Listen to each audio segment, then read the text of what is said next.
This is a story about a line, and an otherwise really good car that just so happens to be on the wrong side of the line.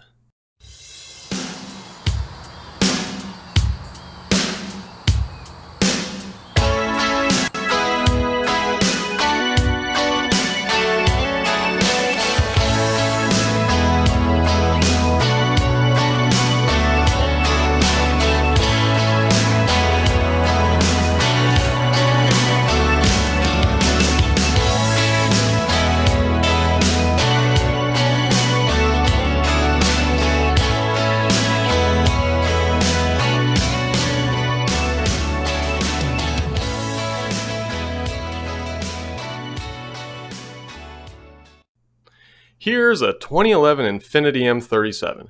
It's a big V6 rear-wheel drive Japanese luxury sedan.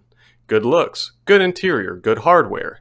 This is a car that has all of the ingredients needed for pure excellence, but I'd hesitate to call this car perfect. I'd call it very, very good. Maybe it's a matter of taste. Maybe it's just me, but I'm convinced otherwise. No, there's a natural order of things, and this car is trying very hard to upset it. So what am I getting at? I'll tell you, and I can sum it up with one word: infinity. Yeah, that's right, infinity. That's the root of the bone I have to pick with this car. Now, I don't dislike Infiniti or Nissan. They build good cars, quality cars. I like Nissan, I like Infiniti, but let's table this discussion for a little while we explore the ins and outs of this fine Japanese luxury car. First off, we're going to bang through the succession of midsize sedans at Infiniti to help explain exactly what an M37 is. Now, it's fairly well known that when Infiniti came out, they had the large Q45 flagship sedan, which went right up against the Lexus LS400. Their first mid-size sedan was the 1993 J30, which was a very round rear-wheel drive car. It was subsequently replaced by the i30, which was essentially a front-wheel drive Infiniti Maxima. Then in 2003, the i30 was replaced with the first M Series, and Infiniti's midsizer was again a rear-wheel drive car. All this is to say that 2003 was the first year that Infiniti's midsize sedan wore the name M. Just a couple years later, in 2006, Infiniti's flagship Q45 disappeared, leaving the M Series as Infiniti's biggest sedan, situated atop the smaller G Series. And since that time 12 years ago, Infiniti has maintained this two-car lineup of sedans. The Germans might have three, and Lexus might have four, but Infiniti's got two, the big one and the little one. Now, the names have changed from G&M to Q this and Q that due to a very large and important boss man who came from Audi, but the cars are essentially the same. You had the big one and a little one, and this was the big one. So, was the 2011 M Infiniti's flagship car? Well, numerous independent publications refer to it as such, but I can find no record of Infiniti either confirming or denying that they considered it such. This may seem like silly semantics, but I'll refer you to the saga of another tweener, the Cadillac CT6, which its maker has firmly denied as a flagship car despite it being their most expensive sedan. Now, exterior design is always a subjective matter, and I've heard the M37's looks called love it or hate it. I am an unequivocal fan of the M37's exterior. There's a certain magic with this car in its ability to blend form and function. Big luxury sedans tend to look conservative, bland, stodgy, but this car's not. It's got what I'd call a sort of go-with-the-flow West Coast vibe. I imagine Infiniti's goal was to capture the curves of a drive up the California coast, or the pattern of the ocean's waves, with this car. Usually, when luxury brands want to make a big four-door car attractive, they try to make it look like a coupe with a very sloping roofline, but that leads to a compromised interior. Not to mention, I think that theme is overdone. But this car retains proper, three-box, four-door, upright, rear-wheel drive sedan proportions while looking like nothing else on the road. And the curvy design cues continue to the inside of the car, with the dashboard, instrument cluster, seats, and door panels all sweeping around you. This car's cabin was met with critical acclaim, and it certainly deserves it. Nissan interiors tend toward austerity in my opinion, and even some Infiniti interiors, especially earlier ones, seem to me a little minimal for luxury cars. But the feel of the M37's cabin is the opposite of what I personally tend to expect from Nissan. It's rich, it's plush, it's beautifully designed, it's pleasing to all the senses, and the quality is impeccable. The carpeting is thick, the Japanese ashwood veneer is beautiful, and the leather is plush. You'll find liberal application of fine soft-touch materials across the dashboard and door panels. The one quality miss that I spot in this cabin is the material used to wrap the steering wheel and gear shift. Yes, it is leather, but it feels rather rubbery and simply not as expensive as the rest of the cabin. Fin finish are top rate with high quality trim, very slim panel gaps, and seals like a steel trap. I do love the way a fine Japanese luxury car like this seals up, the way the hood opens and shuts, the way the sunroof meets its gasket, the thick rubber all around the door sills. Everything lines up so well, everything fits together so well, and both you and the car's mechanical and electrical workings are properly isolated from the elements. Ergonomics are fantastic. The driver is allotted lots of space and given a plush but very supportive seat. Its cushioning is top rate and guards against fatigue and soreness over even the longest jaunts. Armrests on both the driver's door and center console are large, well placed, and finely upholstered. There's a good dead pedal for your left foot, and on the right side the accelerator pedal is lower hinged. The steering both tilts and telescopes electronically, and it tilts up out of your way every time you exit the car, but that's not all. The seat slides backwards as well to ease your egress, and when you put the car in reverse, the large side mirrors tilt downward to make backing up easier. Between this feature, the backup camera, and the M37's good visibility for a modern car, you'd have no excuse for backing over your neighbor's dog in this one. And really, if you're looking for a car to run pets over with, a Ford Crown Victoria is going to be a better fit in terms of style anyways. Another neat trick with the mirrors, you can push a button and fold them in to ease parking in tight spaces. The rear passenger area is big and airy in all dimensions, and the back seat is comfortable, supportive, and spacious enough for a pair of full-sized adults to be happy even on long trips. This is one of the best rear seats out there, this side of a true flagship like an S-Class or an LS 460, equipped with the optional long wheelbase and executive rear seating package. As is now customary in expensive cars, this car does incorporate a large, centrally mounted touchscreen into its infotainment scheme, and it managed not to piss me off. The touchscreen is fairly easy to read and operate, but more importantly, all of the car's most essential accessory functions are backed up with traditional buttons and knobs. Need to change the volume of the radio or the cabin temperature, but don't feel like navigating through the touchscreen interface? No problem. The easily reached switchgear offers the quick, tactile response you seek. Now let's talk about features, because as Infiniti's biggest sedan, this bad boy certainly had a few. It goes without saying that this car had all of the typical power and electronic accessories that you'd expect. Standard were a bunch of airbags, traction control, stability control, heated leather seats, dual zone automatic climate control, seat memory, Bluetooth, sunroof, rain sensing wipers, etc, etc, etc, all the usual stuff. Yeah, big luxury sedan, you get the idea. But then come the option packages.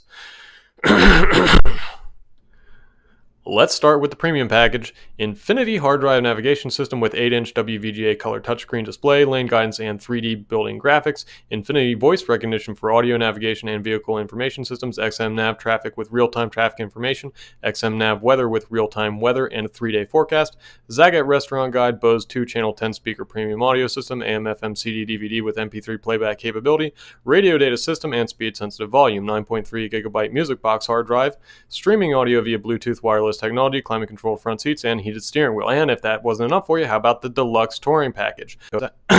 Bose Studio surround sound system with 5.1 channel decoding, 16 speakers, forced air system with advanced auto recirculation, breeze mode, plasma cluster, air purifier, and great polyphenol filter, power rear sunshade, semi-annealing leather seating, unique quilted seat pattern with contrast piping and additional seat bolstering, white ash, silver, powdered wood trim, suede-like headliner, premium soft touch material for armrest, door inserts, center console, and knee pads, premium stitch meter hood. But how about the sport package? 20 by 9 inch split 5-spoke aluminum alloy wheels with 245/40R20 W-rated summer performance tires, sport tune suspension with upgraded springs and double piston shock absorbers, sport brakes with aluminum 4-piston opposed brake calipers, 4-wheel active steer, solid magnesium paddle shifters, front sport seats with enhanced bolstering, aluminum pedal accents, premium stitched meter hood, sport steering wheel and shift knob, unique front fascia, tinted front grille, and headlight housing. But how about the sport touring package? Bose Studio surround sound system with 5.1 channel decoding, 16 speakers, forced air system with auto recirculation, breeze mode, plasma cluster, air purifier, and great polyphenol filter, and power rear sunshade.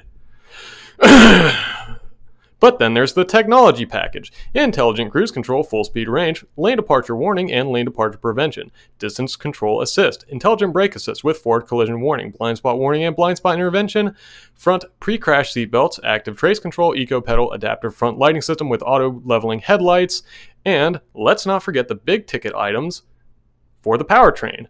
Those would be the 5.6 liter V8 and all-wheel drive. So how about the specimen we've got here? How's it outfitted? Well, this car does not have a single one of those options. This is an absolute base model. And there's probably not that many of them out there. This is a base model.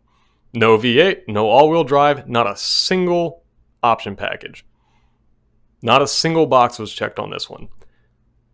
Still pretty well equipped. As you set out on a drive in the M37, you instantly notice that the car is very composed, very tight.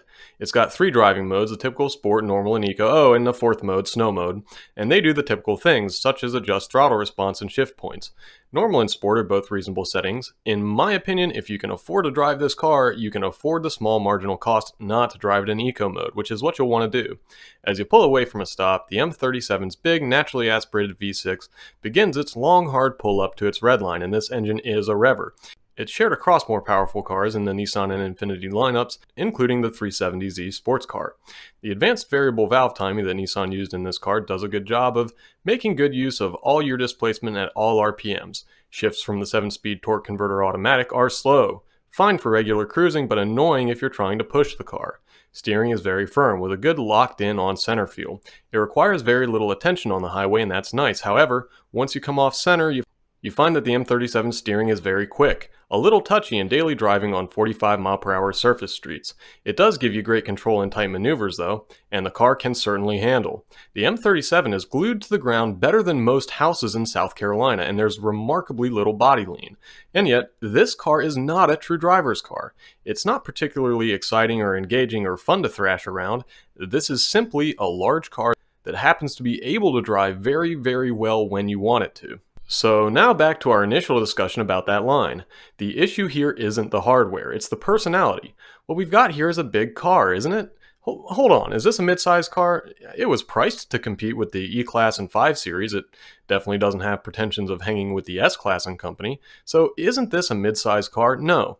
Make no mistake, this is a big, heavy car. This car, the M, was the largest of Infiniti's 2 sedan lineup in 2011. Adding to the confusion is the fact that Infiniti is not one of the German luxury brands, and as good of a car as they may build, Infiniti's still got that inferiority complex that comes with a lack of heritage. So people expect a brand like Infiniti to sweeten the pot a little bit, meaning that while a car like the M37 may ostensibly compete with the E-Class and 5 Series, it has to give you a little extra size, or a little lower price, or a combination of the two. So just like I always thought the G37 was big for a so-called small car, I likewise think that this M37 is big for a midsize car. This is a big sedan, frankly. It weighs roughly 2 tons, and that odd size is part one of how this car landed on the wrong side of the line. Now, Infiniti fancies itself as the Japanese BMW. Infiniti has historically always emphasized driving dynamics and tried to put out a relatively sporty car. This has been true ever since Infiniti and Lexus emerged on the scene in 1989 with the Q45 and the LS400. So we've established that A, this is a relatively big car, and B, Infiniti's brand image dictates that it be a relatively sporty car. So about that line, it's my personal philosophy that above a certain size and weight, a car should embrace the fact that such a frame intrinsically lends itself well to building a great, soft, comfortable cruiser. Above a certain weight, sporting pretensions simply won't be backed up by a truly engaging or fun driving experience. You could say that there's room for a larger car that happens to also be driver-oriented, and my reply would be, there's a reason why the S-Class is more of a household name than the 7 Series. It's because Mercedes embraces comfort, and that's what matches the strengths of an S-Class sized car. Just like the 3 Series is more of a household name than the C-Class. BMW is a driver's car, and that works well with the 3's size. And that brings me to my belabored point. This car is too big and heavy to try and be as sporty as it tries to be. This car would benefit from softer suspension tuning, dampers, springs, bushings. It would benefit from lighter and slower steering. It would benefit from a tamer exhaust note. All this aside, the Infiniti M37 is a positively fine car. It does fill a certain void in the automotive world. There's one other sporty rear-wheel drive mid-sized Japanese luxury sedan out there. That would be the Lexus GS, but this car is marginally larger than that car in all dimensions, and since the GS's big brother, the LS, is unequivocally and unapologetically soft, that leaves the M37 and M56 to occupy the following niche. If you like your fine Japanese luxury sedans firm and sporty, this is the biggest one you can buy.